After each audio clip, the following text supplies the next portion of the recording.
ready to trade in our detective hats for a pair of ballet slippers. Uh-huh. Always up for a wardrobe change. Me too! Today we're diving into a world beyond the bar, a world of pliés and pirouettes, and let me tell you, there's a lot more to it than meets the eye. It's true. Ballet is so much more than just pretty tutus and graceful movements, Ooh, though those are definitely part of the appeal. absolutely. But we're going deeper. We're using ballet illustrated mastering techniques and vocabulary as our guide today. A classic. It is, and I have a feeling even those familiar with ballet will discover some hidden gems within its pages. So, ready to demystify the magic of ballet. Let's do it. Perfect.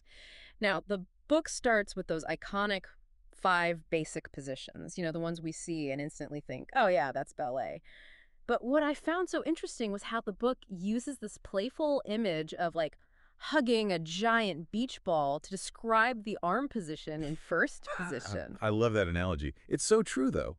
Even in those seemingly simple starting positions, ballet demands an incredible amount of precision and, believe it or not, strength. It's not just about looking elegant, it's about having this core strength and control that most people wouldn't even associate with ballet. Precisely. That's where those foundational movements like plie, releve, and tendu come in, the ones the book dives into next. It's easy to dismiss them as just stretching, warming up the muscles. Hmm. But really, they're the bedrock, the building blocks for everything else a dancer does. So it's like you can't just leap into the fancy stuff without a strong foundation, right? It's all connected. And speaking of those fancy moves, I have to admit, I was a little intimidated by the book's dive into ballet terminology, all those French words. I felt like I was back in high school French class. It can feel like learning a whole new language, Right. but there's a good reason for that specialized vocabulary. It ensures clarity and consistency in studios across the globe. That makes sense.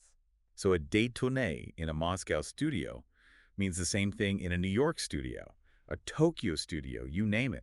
It's how dancers and choreographers can understand each other, even across language barriers. It's amazing how this specific terminology ensures that a step is executed with the same precision and artistry no matter where in the world it's being performed. It's like a universal language of dance. Exactly.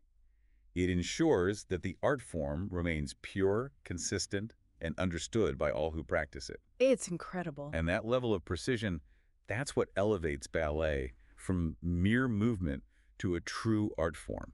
So we've laid the groundwork, right? Those basic positions, the terminology, it's like we're building a dance vocabulary, but Ballet Illustrated, it doesn't stop there. Oh, it's just getting started. Right. The book actually starts to introduce combinations, like linking a pas de bourrée and a chassé. And that's where things get really interesting. It's like taking those individual vocabulary words and suddenly, bam, we're forming sentences, creating phrases. Exactly. It's the essence of choreography. These combinations, even the simple ones, they give you a taste of how choreographers build those intricate sequences that tell a story, evoke an emotion, just sweep you away. And then there are the jumps. The gravity-defying feats. Right. The book specifically talks about the sauté and the échappé, and as someone who, full disclosure, trips over air, I really appreciated the book's emphasis on safety and proper techniques. Safety first, always. But it makes sense. Ballet is so demanding, especially those jumps. It's not just about artistry, it's athleticism. You need incredible core strength, impeccable alignment, not just to look graceful, but to prevent injuries. You're basically a finely tuned athlete defying gravity. Exactly. Yeah. And speaking of defying gravity and maybe logic, there's the pirouette. The iconic spin, it's almost dizzying to watch. It's all about the spotting. The book talks about that, and that's what got me. That's the part where I was like, how do they whip their heads around like that without ending up completely disoriented? Spotting, it sounds counterintuitive, but it's all about focusing on a single point as you turn. It minimizes the dizziness and helps maintain that sense of balance. It's like a magic trick, but with physics. Right. It's incredible. It's ballet in a nutshell, really. Physics meeting artistry, beauty born from discipline. And it doesn't stop there, right? Ballet Illustrated, it doesn't just cover the steps themselves. It goes beyond, talks about things like extensions, lines, even partnering. Of course.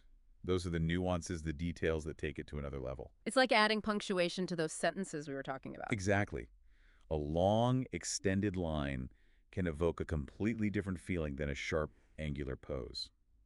It's like speaking with your body, adding layers of meaning to every movement. And then there's this whole other layer, this other player in the ballet world that I honestly hadn't given much thought to before. You're talking about the music. Exactly. Ballet Illustrated really dives into the importance of the accompanist, even the term for that introductory music, preparation. I mean, I'm probably butchering the pronunciation, but You're close enough. okay, good. But it just made me realize that the music, it's not just background, it's like another dancer on the stage. Completely. That accompanist, they're not just keeping time, they're helping to tell the story. The tempo, the dynamics, even those tiny pauses, they all add to the emotional impact. It's a real partnership. And speaking of stories, there's this anecdote, the last chapter of the book. It paints this picture of a typical day in a ballet class, and you can just feel the dedication, the discipline. It's a glimpse behind the curtain, right? All that work that goes into those seemingly effortless movements. Exactly. And the respect, I was struck by that. Respect for the art form, respect for the instructors, even for like the bar itself, It's been there for years, seen countless plays. There's a history there. Ballet, it's steeped in tradition, but also this incredible passion. And Ballet Illustrated, it captures that, I think. It goes beyond the steps and gives you a feel for the whole world. It does. It's like we've unpacked this hidden language, right? From Mm. those basic positions to the leaps and turns and the crucial role of music. But I have a feeling, as comprehensive as this book is, it's really just the tip of the iceberg, wouldn't you say? Oh, definitely. The real magic, it unfolds when you see ballet live, when you experience those movements in person. Find a performance, watch a video online, and keep in mind everything we've talked about today. You'll start to notice those tiny details, the precision, the strength behind every gesture. Exactly. It transforms from something beautiful to watch into something truly awe-inspiring. So, as we wrap up our deep dive into the world of ballet, here's a little something to think about.